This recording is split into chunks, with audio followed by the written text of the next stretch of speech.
జనగామ జిల్లా ఏకశిలా పబ్లిక్ స్కూల్లో robo genesis exhibition కార్యక్రమం ఘనంగా నిర్వహించారు. ఈ కార్యక్రమానికి జనగామ డీసీసీ రాజ మహేంద్ర నాయక్ ముఖ్య అతిథిగా హాజరై విద్యార్థులు సైన్స్ ను కేవలం పాఠ్య పుస్తకాలకే పరిమితం కాకుండా నిత్య జీవితంలో ఆచరణలో పెట్టాలని సూచించారు. ప్రముఖ వైద్యులు డాక్టర్ నవకుమార్ రెడ్డి, ప్రముఖ పాత్రికేయులు కన్నా పరశురాములు, ట్రస్మా అధ్యక్షుడు వెంకటరెడ్డి పాల్గొని పాఠశాల యాజమాన్యంతో కలిసి కార్యక్రమాన్ని ప్రారంభించారు. హైదరాబాద్ కు చెందిన ఆర్థో బోట్స్ టెక్నాలజీ రూపొందించిన 40 రోబోట్స్ ప్రదర్శన ఆకట్టుకుంది. Humanoid robo, line follower robo, animatronic eyes robo, fire fighting robo, 3D printer, Mars rover రోబోలు ప్రత్యేక ఆకర్షణగా నిలిచాయి. కార్యక్రమంలో సెక్రటరీ ఉపేందర్ రెడ్డి, డైరెక్టర్ ఇందిరా పాల్గొని శ్రమించిన సైన్స్ ఉపాధ్యాయులు, ఇతర ఉపాధ్యాయ బృందం విద్యార్థులను అభినందించారు. విద్యార్థులు శాస్త్రీయ నమూనాలను తిలకించిన తల్లిదండ్రులు ముగ్ధులయ్యారు.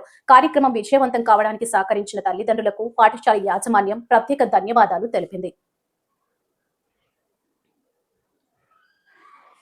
ఈరోజు మా ఏకశిలా పబ్లిక్ స్కూల్ ప్రాంగణంలో రోబో జెనిసిస్ 2026 అనే పేరు మీద robotics technology, robotics preparation, robotic application మీద ఒక ఎక్స్పో అంటే ఎగ్జిబిషన్ నిర్వహించడం జరుగుతున్నది. ఈ ఎగ్జిబిషన్లో దాదాపుగా 40 ప్రాజెక్ట్స్ మేము ఈరోజు పిల్లల ద్వారా విజిట్ చేసే పేరెంట్స్ కోసం, మా పిల్లల కోసం, విజిటర్స్ కోసం ఇక్కడ ఈరోజు ఈ ఎక్స్పోను ఆర్గనైజ్ చేయడం జరిగింది. అండ్ సుమారుగా 250 మంది students, 250 students are participating in this Robo Genesis 2026. దీని ఉద్దేశం ఏంటంటే పిల్లలకు, ముఖ్యంగా మా స్కూల్లో చదువుకునే పిల్లలకు రోబోటిక్స్ గురించి బేసిక్ నాలెడ్జ్. జెనిసిస్ అంటేనే the beginning, how the robots have began, what is the knowledge for present knowledge of the robot, what is the application of the robot, and what will be the future innovation in robotics and how it is going to influence our societies. ఎందుకంటే మనము చూస్తే మేమంతా 50 ఏళ్ళు దాటి ఉన్నాము. చాలా generations, ఒక 2 generations చూస్తాం.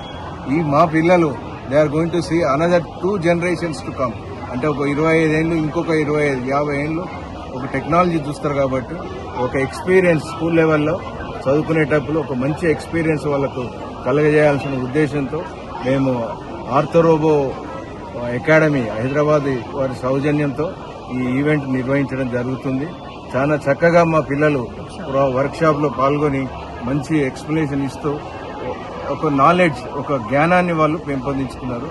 And I'm very proud that we're holding this exhibition today. And tomorrow is the National Science Day. On the eve of National Science Day, we have organized this robotics expo.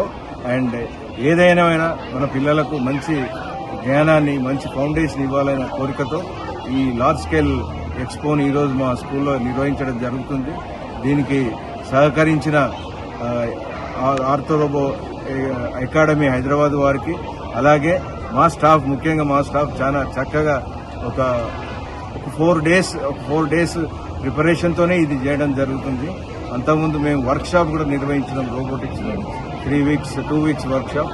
And ఈ తప్పకుండా దీని నిర్వహణతో మా పిల్లలకు మంచి చదువు పట్ల, education system పట్ల, నాలెడ్జ్ పట్ల బాగా మోటివేట్ అయ్యి ఫర్దర్గా ఎక్కువ ఇంట్రెస్ట్తో వాళ్ళు అభివృద్ధి చెందుతారని విద్యాభ్యాసంలో. And by the time they complete 10th class, I would like to see that all my children are inherited with the basic knowledge of science, more particularly the basic knowledge of robotics and its application that we are going to see in the future days to come. And I thank the media persons for giving us the opportunity to present, also to exhibit through your media. Thank you very much. Ekashila public స్కూల్లో పిల్లల్లో ఒక ప్రతిభా పాఠాలను పెంపొందించడానికి ఈ robo కార్యక్రమం ఏర్పాటు చేయడం చాలా అభినందనీయం. అయితే చదువు అందరూ చెప్తారు, ఫీజు తీసుకొని చదువు చెప్పడం వేరు. కానీ పిల్లల్లో ఉన్న ఒక ప్రతిభా పాఠవాలను వెలికితీయడానికి, వాళ్ళలో ఉన్నటువంటి ఒక ఆసక్తిని, ఏ అంశంతో ఉన్నో ఆ ఆసక్తిని పెంపొందించడానికి ఈ యొక్క ఎగ్జిబిషన్ చాలా చక్కగా ఉపయోగపడుతుంది. కాబట్టి మన పెద్దలు ఉపేంద్ర రెడ్డి గారు, ఇందిరా మేడం గారు శ్రద్ధ తీసుకుని ఈ కార్యక్రమం ఏర్పాటు చేసేందుకు మరి వచ్చిన అతిథులందరి పక్షాన, పేరెంట్స్ పక్షాన వారిని మనసారా అభినందిస్తూ ఉన్నాను. ఇంకా భవిష్యత్తులో ఇలాంటి కార్యక్రమాలు అనేకం నిర్వహించి ఈ పాఠశాల పేరు ప్రతిష్టలు మరింత రాణించే విధంగా వాళ్ళు కృషి చేస్తారని ఆశిస్తూ మరి ఉపేంద్ర రెడ్డి గారికి వాళ్ళ స్టాఫ్కు సిబ్బందికి అందరికీ కూడా ఈ సందర్భంగా ప్రత్యేక అభినందనలు.